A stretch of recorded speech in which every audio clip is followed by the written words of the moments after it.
본문이 한 절입니다. 요한복음 3장 36절. 여러분 기대가 많죠? 한 절 말씀 가지고 길게 설교하시겠나 이렇게 생각하겠죠. 근데 그것은 나름대로 합니다. 요한복음 3장 36절 한 절이기 때문에 그 본문의 말씀이 무엇을 뜻하는지를 여러분이 분별하는데 오랜 시간이 걸리지 않습니다. 3절 36절 다시 볼까요? 그 사이에 어느 부분인지 생각이 나지 않을 수 있을 터이니까 한번 보도록 하십시다. 같이 읽어볼까요? 아들을 믿는 자는 영생이.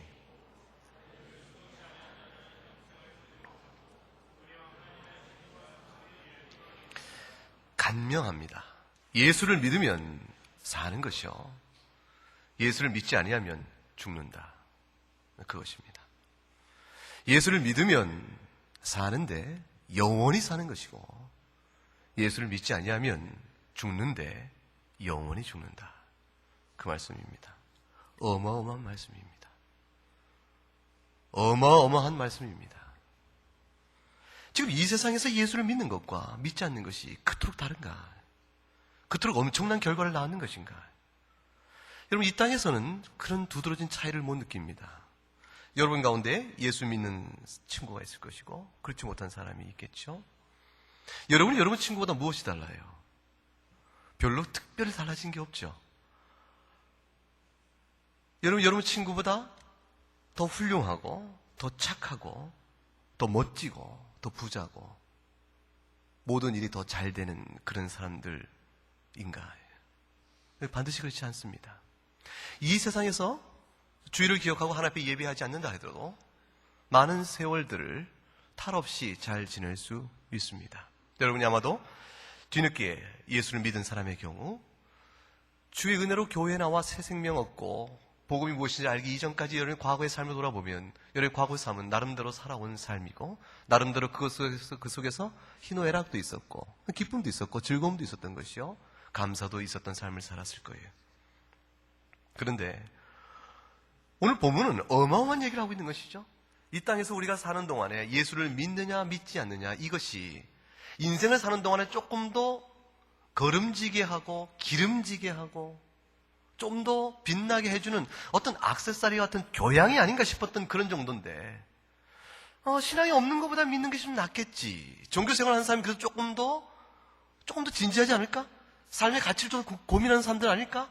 그렇게 좀 더 나을지 몰라 라고 말하는 조금 더 철학적인 태도이며 종교적 지향적 태도가 나을 수 있겠다는 교양의 하나 액세서리 같은 줄 알았는데, 그치, 이 땅에 사는 동안에 단순한 액세서리가 아니고 빛깔을 좀 내주는 정도가 아니고 영원한 죽음인가? 영원한 생명인가를 나누는 엄청난 결과를 낳는다. 도대체 왜 그럴까? 왜 예수를 믿는 것이 그렇게 영원한 엄청난 결과를 낳는 것일까? 무엇 때문일까? 그것은 두 가지 정도 우선 얘기할 수 있어요. 첫째는 믿는 바의 대상인 그 예수님이 하나님이시기 때문에 그렇습니다. 하나님을 믿는가 믿지 않는가는 하나님이 지은 이 피조계에서 살아가는 인생들이 그 창조주 앞에 어떤 관계를 갖는 것과 같은 의미이기 때문에 그래요.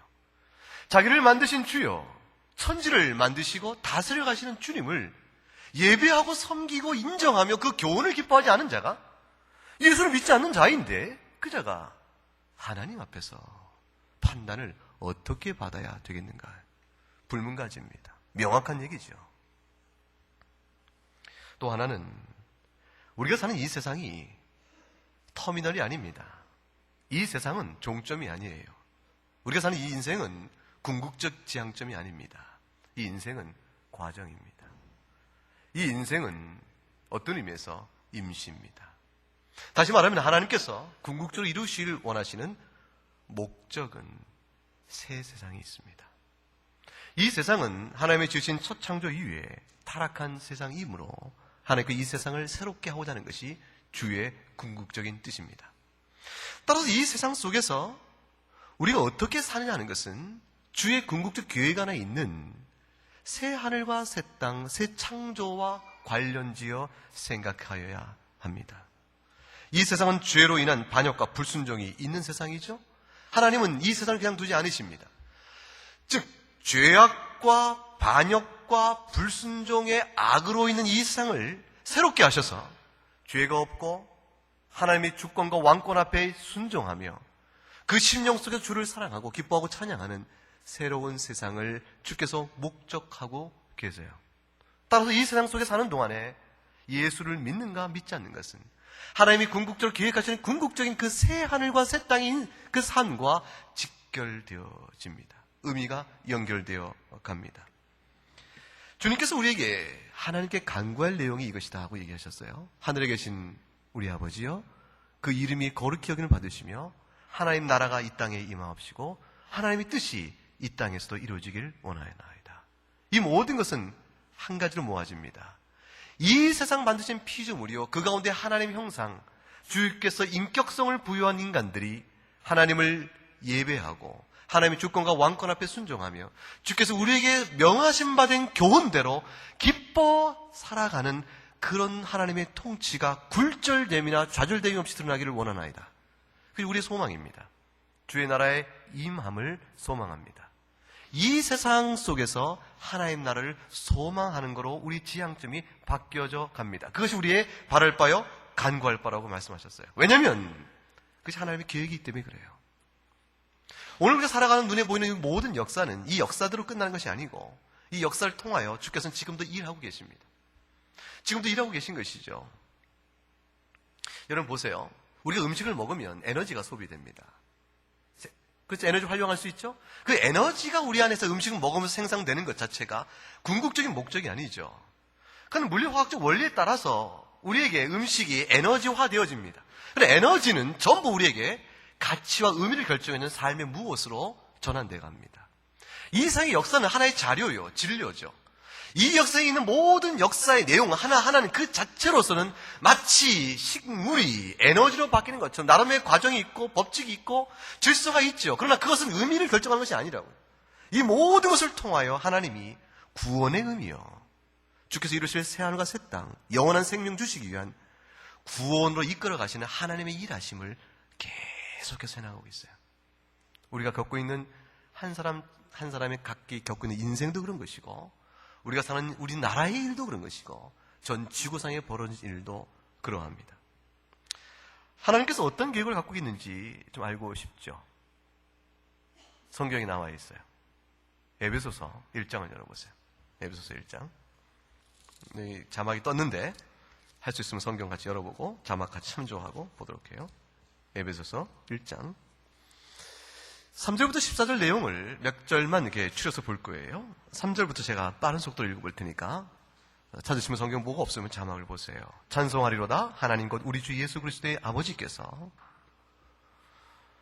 그리스도 안에서 하늘에 속한 모든 신령한 복으로 우리에게 복 주시되 곧 창세 전에 이 세상을 짓기도 전에 그리스도 안에서 우리를 이미 택하셨다.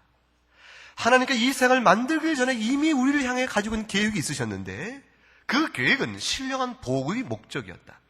그 신령한 복은 우리로 사랑 안에서 미움과 질투와 시기와 다툼이 없는 사랑 안에서 그리스도 앞에서 하나님 앞에서 거룩하고 흠이 없는 자가 되게 하시고 타락하고 부패하고 죄로 물든 자가 아니요 거룩하고 흠이 없는 자가 되게 하셔서 하나님께서 그 기뻐하신 뜻에 따라 우리를 예정하시사 그리스도 말미암아 자기 아들들이 되게 하셨으니 우리가 하나님의 자녀로 삼으시니 이는 같이 읽어볼까요? 시작. 그의 사랑하신 자 안에서 우리에게 거저 주시는 바 그의 은혜의 영광을 찬미하게 하라는 것이라. 우리로 하여금 주님은 영광을 찬송받기를 원하십니다. 우리로 하여금 주께서 우리에게 베푸신 은혜가 무엇인가를 깨우쳐 주시고 그 깨달음을 통하여 만세반석 우리의 주 영광의 주를 찬미하는 그 찬송을 주님이 듣기를 원하세요. 그 일을 위해서 주님이 역사 속에 개입하여 하신 일이 있으니 예수께서 이 땅에 사람으로 오셔서 십자가에 죽으십니다. 이어서 나오는 말씀입니다. 여기 14절 말씀 다 읽어가면 같은 맥락으로 이어져 갑니다. 이게 하나님 계획입니다. 보세요. 하나님 계획이 어떤 것이죠? 세상을, 우리가 보는 이 세상을 만들기도 전에 하나님은 예수 그리스도 안에서 하나님의 자녀를 택정하시고 그 자녀들을 거룩하고 흠이 없게 만드시려고 거룩하고 흠이 없게 만드시려니까 지금 우리 같지는 않단 말이에요. 손 들어봐요. 거룩한 사람. 장바오 씨는 거룩하지 않을까? 아니에요? 다행이에요. 우리가 알고 있는 건데. 우리가 근데 흠이 없는 사람이 있어요? 우리가 여전히 부패해 있습니다. 그럼 우리 가운데 거룩과 흠이 없는 자가 무엇인지는 아는 자로 바뀌어 있어요. 왜 그렇죠? 우리 안에 이미 새 생명의 역사가 시작되기 그렇습니다. 우리는 비록 완전하지 못하여 우리 안에 거룩성이 온전치 못하고 우리가 무흠한 자가 아니요 흠 있는 자지만 우리의 부패성과 흠을 가려주신 그리스도의 보혈이 우리를 덮고 계시고 성령께서 우리의 새 생명을 창조하셔서 거룩과 흠을 없는 자로 향한 하나님의 소망과 뜻을 마음에 새기고 우리를 날마다 돌이켜보는 은혜 역사를 베풀어 주십니다. 우리는 그 은혜를 입은 자들이에요. 따라서 하나님께 이 일을 이루시려고 작정하셨어요. 그 작정은 하나님의 열심으로 반드시 이루실 터인데 그 이루시는 일의 과정이 그 증거가 교회란 말이에요. 아담 이후 타락한 이 세상 속에서 이스라엘의 언약 백성이 있었고 예수께서 이 땅에 오신 이후에 교회가 탄생한 이후 지금까지 지속되어 오는 이 교회 현상은 바로 우리들은 하나님이 그의 작정대로 이 세상을 새롭게 가시는 일을 해가시는 증거입니다. 마지막 때가 되어지면 주께서 다시 오셔서 이 세상을 새롭게 하실 그날이 곧 옵니다. 그때가 되어지면 우리 소망이 있죠? 좀 더 거룩해지고 주님을 온전히 사랑하며 성령과 동행하는 지극한 평강의 그 흡족한 그 넘치는 감격이 내 안에 있기를 바라는데 그렇지 못한 우리의 연약성 안에서 우리가 갈구해야 합니다. 갈급해야 합니다. 굶주려 합니다.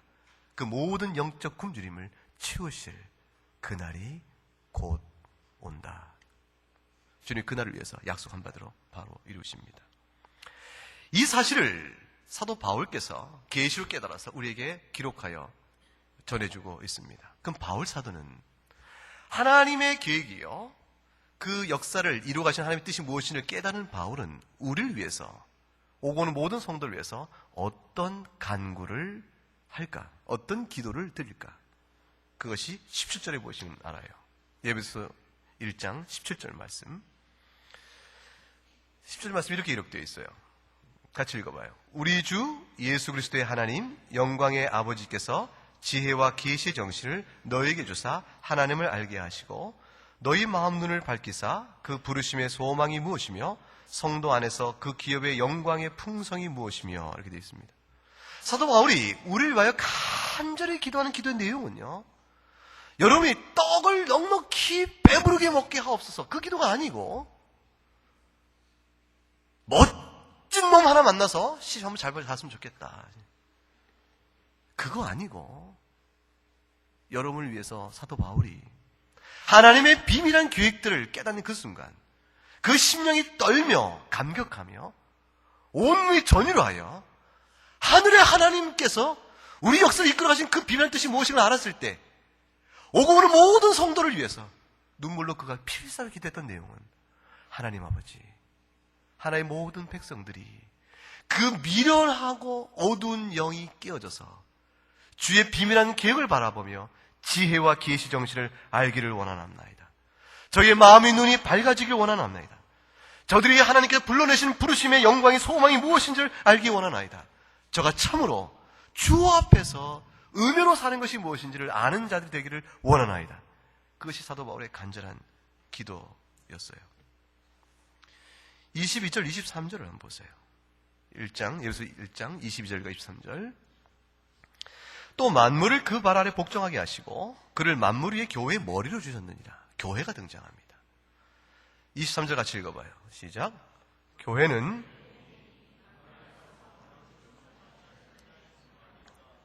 예수 그리스도가 온 우주의 중심임을 너희가 알기를 원하노라.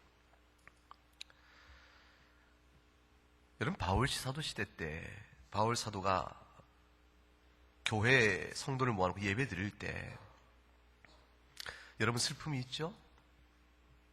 여러분도 갈망이 있고 고통이 있죠? 행복해요?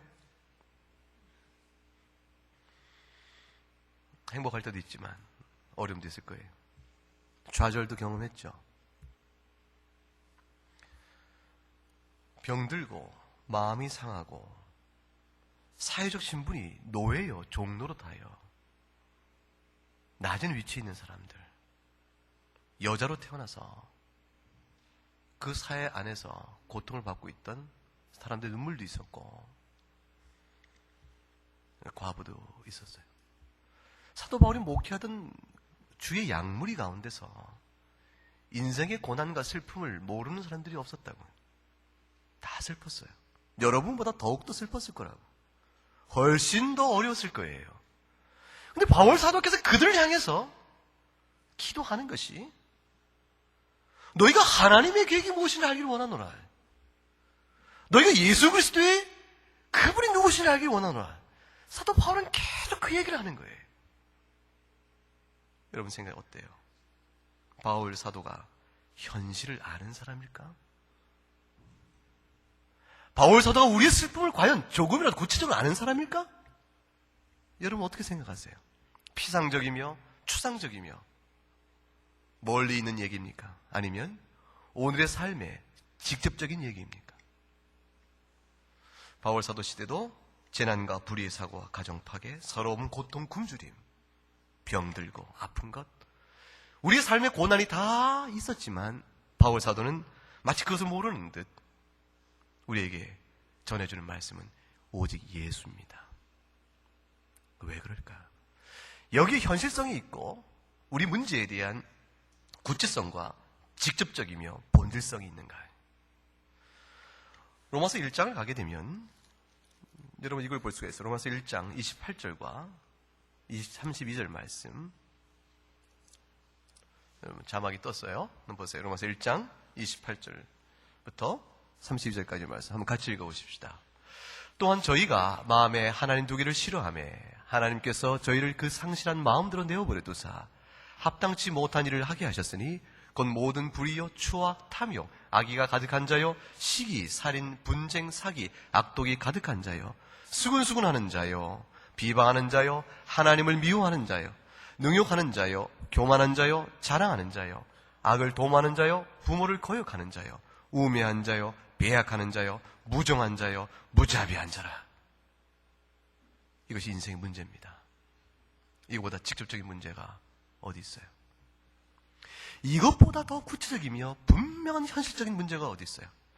이 모든 일을 행하는 자는 마땅히 죽는다는 사실을 양심이 말하고 알고 있음에도 불구하고 그 일을 잘한다 칭찬하며 자기도 범하고 더불어 양심이 무뎌져 가고 있다. 이것이 세상의 악인데 이보다 더 심각한 현실적 문제가 어디 있는가? 이 모든 일은 외적으로만 드러나는 것이 아니죠. 로마서 1장에 나온 이 지금 봤던 모든 죄악의 모습들은 외적으로만 드러나는 것이 아니죠. 이 근본 문제는 에베소서 2장 1절 3절에 나온 바와 같아요. 에베소서 2장 1절부터 3절 말씀이 나온 대로 가장 근본은 내면에 있습니다. 너희의 허물과 죄로 죽었던 너희를 주께서 살리셨다. 너희가 과거에는 어떤 자들이었는가? 너희가 그 가운데서 행하여 그 이 세상 풍속을 줬고 공중의 권세 잡은 자를 따랐으니 곧 지금 불순종의 아들들 가운데 역사하는 영이라. 전에는 같이 읽으면 우리도 다 그 가운데서 우리 육체의 욕심을 따라 지내며 육체와 마음이 원하는 것을 하여 다른 이들과 같이 본질상 진노의 자녀이었더니 육체의 욕심, 더러운 부패한 성품에 따른 육체의 욕심대로 마음대로 행하는 자가 되었으니 그 결과가 불이요 수군대며 추악이요 간음이요 강갈이요 모든 도적이요 살인이요 악함이 현상으로 드러나 우리의 슬픔과 비참함을 형성하는 것이라. 가장 근본적이고 본질적인 문제는 여기에 있는 것입니다. 이것이 바로 핵심입니다. 이 세상을 아는 하나님의 계획을 아는 것보다도 실제적이며 효과적인 것이 어디 있겠느냐. 사도 바울은 그것을 짚어주고 있습니다. 우리에게 당장에 병이 들어서 아픈 사람이 있는 거 압니다. 당장에 빵이 없어서 굶주린 사람의 육적 고통도 알아요. 인간관계에 상처를 입어서 절망 속에 있는 사람도 알고 우울과 눈물 속에 있는 사람도 알아요. 가정 안에 평화가 없는 것도 알고 여러분 모두의 이 자리에 있는 사람의 슬픔을 주님 다 알고 계신단 말이에요. 알고 계신데 바울사를 통해서 오늘 주께서 말씀하신 것은 그 모든 일에 있어서 너희를 치유하는, 우리를 치유하는, 우리를 고치시는 복음의 메시지는 예수 그분을 아는 것이라. 그거 외에 다른 것이 없다고 말씀하는 거예요. 죄의 문제가 해결되지 않으면 그 어떤 것도 해결되지 없습니다. 소용이 없기 때문입니다. 비단 사도 바울만 예수만이 답이라고 얘기하고 있는 것이 아니고 요한 사도도 마찬가지예요. 사도 요한께서도 요한복음 20장 31절에 이렇게 얘기했죠. 오직 내가 이 성경을 너에게 기록하여 주는 것은 너희로 예수께서 하나님의 아들 그리스도이심을 믿게 하려 함이요 또 너희로 믿고 그 이름을 힘입어 생명을 얻게 하려 함이니라. 영생은 추상적인 것이 아닙니다. 복음으로 인한 생명의 약속은 멀리 있는 것이 아니에요. 오늘 우리의 삶의 고난과 눈물과 슬픔과 고통을 해결해주고 치유해주는 유일한 원리요, 유일한 처방입니다. 사도 요한이 지금 뭐라고 말하는 것이죠? 예수를 믿으면 산다. 그러면 이 땅에서 너희가 처지가 어떠하든 거지. 너희 가운데 왕권을 가진 자가 있고 귀족이 있고 자주자가 있고 뭐예요?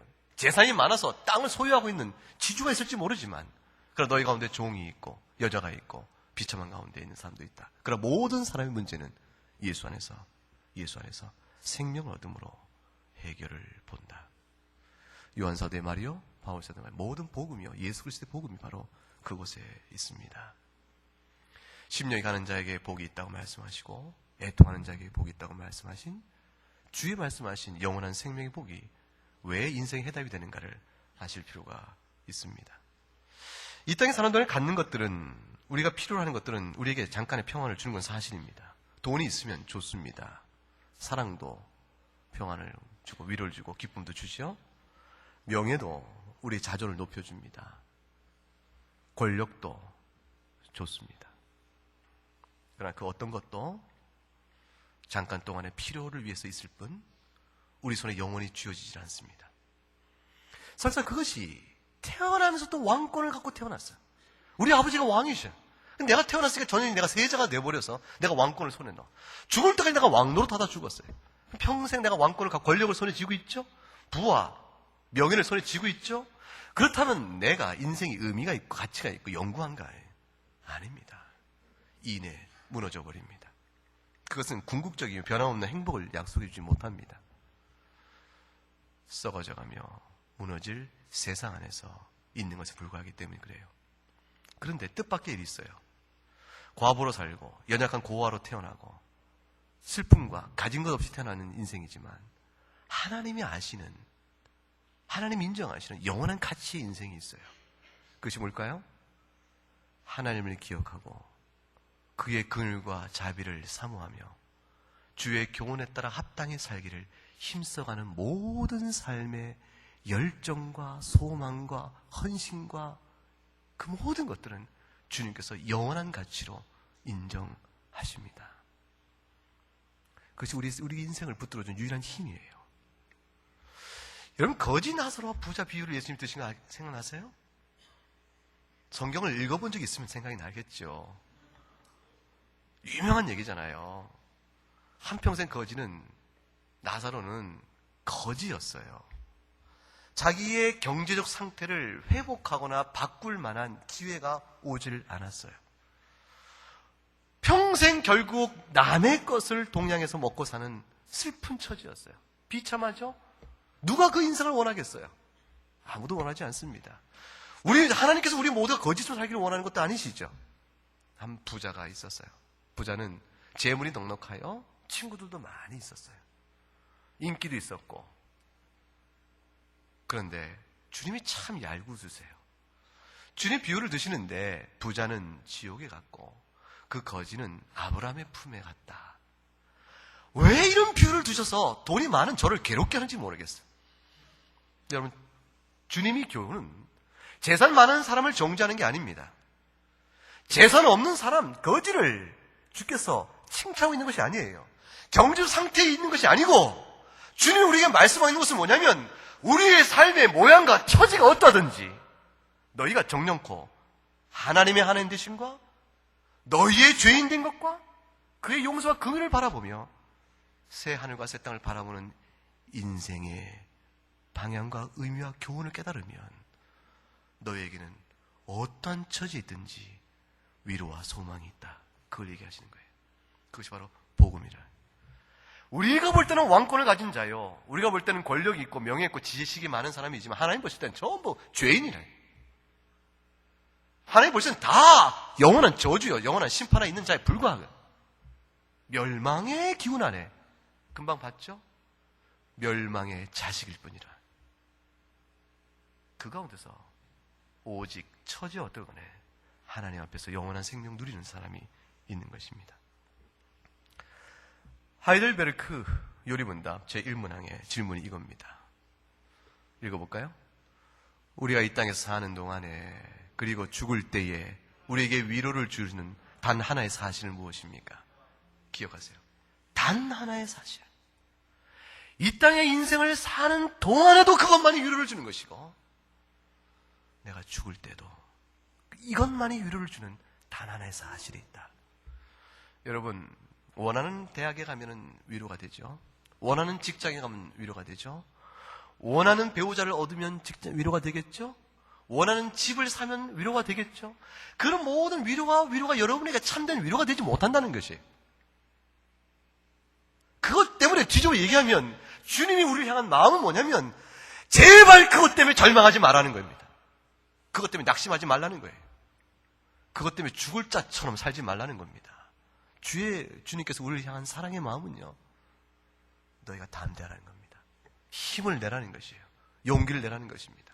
너희가 갖고자 했던 것 손에 쥐지 못한 것 때문에 인생은 낙심하지만 너희는 죽을 자 같은 인생이 아니라는 겁니다.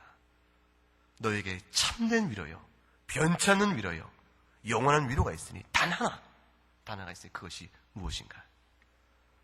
500년 전에 우리보다 먼저 믿었던 우리와 똑같은 성정에 똑같은 사람들, 신자들이 이렇게 고백을 했습니다. 답을 볼까요? 읽어보십시다. 그것은 나의 몸과 영혼이 이 땅에서 사는 동안에도 그리고 죽을 때에도 내가 소유하고 있는 나의 것이 아니라 나의 신실하신 예수 그리스도께 소유한 주님의 것이라는 사실, 이겁니다. 여러분의 영혼은, 여러분의 몸은 여러분 것이 아닙니다. 예수 안에 있습니다. 이 사실을 기억하라는 것이에요. 여러분 소유한 예수님이 어떤 분이세요? 하나님이시란 말이에요. 온 우주를 충만케 하시는 우주의 존재의 근원이시여 다스리시는 분이에요. 그 다음에 이어서 답이 이렇게 됩니다. 그분께서 읽어보실까요? 예수님께서는 자신의 고귀한 피를 흘려 나의 모든 죄값을 완전히 치러주셨으며 사단의 모든 권세에서 나를 구하여 주셨습니다. 나를 주의 것 삼기 위하여 주께서 몸소 피 흘려 주셨습니다.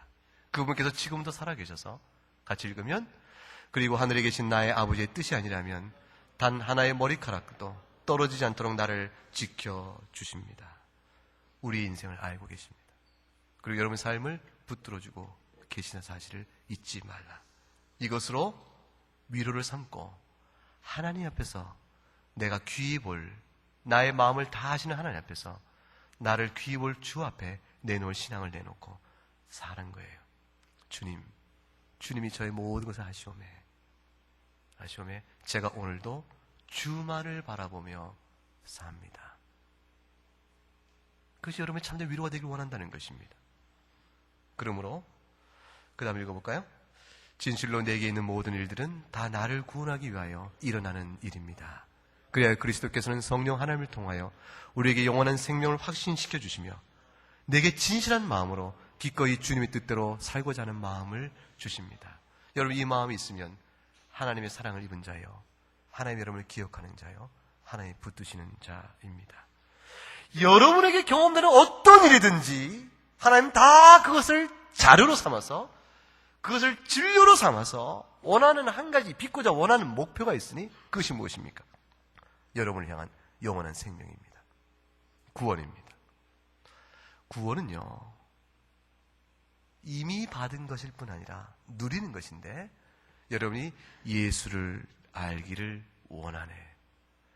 예수 더 알기를 원하네. 주 안에 살아가는 내 인생 행복이 무엇인지를 더 알기를 원하네. 주께서 그것을 소원하셔서 우리 인생을 지금도 여러분이 경험하는 대로 각각의 인생을 이끌어 가시는 거예요. 지혜로운 자는 여러분이 경험하는 인생 속에서 하나님 이 뜻을 발견해가고 간증해 나갑니다. 미련한 자는 여러분이 경험하고 있는 모든 인생의 모든 경험을 기초로 하나님의 뜻을 분별하지 못한 채 불평과 원망 속에 삽니다. 이 모든 것을 생각할 때에 주님께서 말씀하시는 것, 이 세상의 어떤 것도 이 위로를 대신할 것이 없다. 이 세상의 어떤 상황도 이 위로를 빼앗을 것이 없다. 여러분, 이 세상에 좋은 것, 어떤 것을 손에 쥐고 있다고 해도 이 위로를 잊어서는 안 된다. 여러분이 이 속에서 어떤 것을 다 빼앗기고 있다 할지라도 이 위로를 놓치면 안 된다. 오직 하나님 여러분을 향한 뜻은 예수 안에 주는 이 변치 않는 영원한 위로입니다. 여러분의 직장을 원하는, 소망하는 여러분의 눈높이만큼 맞는 직장을 구하지 못할 수가 있어요. 한편으로 생각하면 그것은 여러분의 능력이 그 직장이 맞지 않을 수도 있죠. 가슴 아픈 얘기죠. 속이 쓰리죠. 그러나 또 그렇지 않은 이유로 부당하게 또는 나라 경제가 어려워져서 여러분이 그 일을 갖지 못할 때도 있어요. 어떤 이유든 간에 내년 경제 환경은 굉장히 나빠진다고 얘기합니다. 지금 아직도 시작도 안 됐다고 얘기하는 사람도 있어요. 어떨지 모르겠어요. 어떤 상황이든지 낙심하고 절망하지 마십시오. 그 상황은 주께서 하시는 것이고 우리 모두가 겪고 있는 것입니다. 그 상황 안에서 하나님의 위로를 바라보며 주 앞에서 심지를 곧게 하고 감사를 발견하며 살 수 있기를 원해요. 결론 짓습니다. 어떻게 살아야 할 것인가? 하이델베르크 요리문답 질문 2가 그 질문과 답을 줍니다. 질문 2. 이 위로가 주는 기쁨을 누리며 행복한 삶을 살다가 원하는 삶이죠. 이 위로가 주는 기쁨을 누리며 행복한 삶을 살다가 정녕 행복한 죽음을 맞이하기 위하여 여러분이 알아야 할 아주 중요한 다음과 같은 사실이 3가지가 있어요. 이 3가지를 같이 읽어보겠습니다. 첫째는 나의 죄들이 얼마나 크며 그 죄들로 인하여 내가 얼마나 비참한 상태에 있는지를 알아야만 합니다. 둘째는 나의 이 모든 죄들과 비참한 상태에서 어떻게 구원을 받는지를 알아야만 합니다. 셋째는 그러한 구원을 주신 하나님께 감사를 어떻게 드려야 하는지를 알아야 합니다. 올 한 해 동안 이 3가지 일에 여러분이 어떻게 힘써왔는가를 돌이켜보시고 새해에는 이 3가지 일에 더욱더 큰 은혜를 누리는 여러분이 될 수 있기를 주의 이름으로 축원합니다. 예수 믿는 것과 안 믿는 것은 이 땅에 사는 동안은 단순한 차이 같은데 종교가 있느냐 없느냐 질문 앞에 OX를 하는 단순한 차이 같은데 그 차이는 영원한 생명이냐 영원한 사망이냐 그 둘로 나뉩니다. 기도하겠습니다.